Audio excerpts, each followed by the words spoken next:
C'est s'attacher à trouver des organisations les plus agiles possibles, pouvoir développer rapidement et pas cher, c'est-à-dire être capable de livrer à des coûts de plus en plus bas alors que la donnée le croît de façon exponentielle. Trop souvent, le point d'entrée est technologique et on s'équipe et finalement on a du mal à raconter l'histoire à la fin. Comment je vais en faire une histoire, comment je vais me l'approprier en interne et comment je vais la rediffuser en interne pour créer des services pour mes activités métiers internes et comment je vais adresser mes clients finaux. Et enfin, produire de qualité, parce que les exigences clients, réglementées, entreprises sont de plus en plus fortes sur la qualité.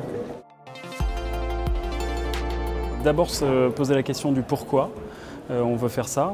Et donc finalement, ça reviendrait à organiser sa data en se disant quelles sont mes 3 priorités stratégiques, quelles sont mes 10 questions clés auxquelles je dois répondre. On met en place effectivement des méthodologies pour comprendre la valeur de la donnée et comprendre comment la donnée peut participer au développement de l'entreprise et au développement du service et de la valeur ajoutée apportée. Et puis des méthodologies de type Spring Design et toutes les méthodologies de co-création parce que la donnée est de plus en plus complexe et nécessite d'avoir des acteurs de plus en plus pluridisciplinaires. La communication doit tisser un lien depuis les équipes d'infrastructure et tout ça chapeauté avec un commitment du COMEX. Non pas créer un silo organisationnel en mettant 40 data scientists dans un lab, mais plutôt les répartir au plus proche des métiers.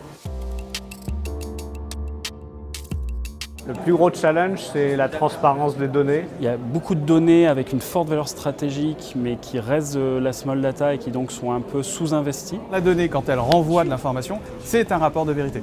Donc c'est quelque chose déjà qui, à la base, fait partie d'un change management profond. Et puis un investissement sur les hommes probablement insuffisant. Donc dans l'exploitation de la donnée, souvent 90% du temps des data scientists en interne est phagocyté par des questions de nettoyage de la donnée, construire des reportings très basiques et donc peu de temps libéré sur des vraies analyses stratégiques.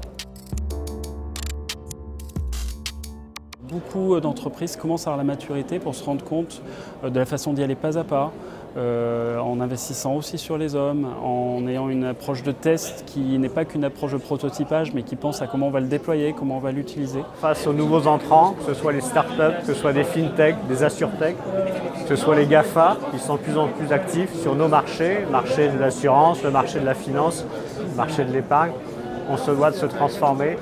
Parce qu'aujourd'hui, on n'a plus le choix et le temps est compté pour nos entreprises.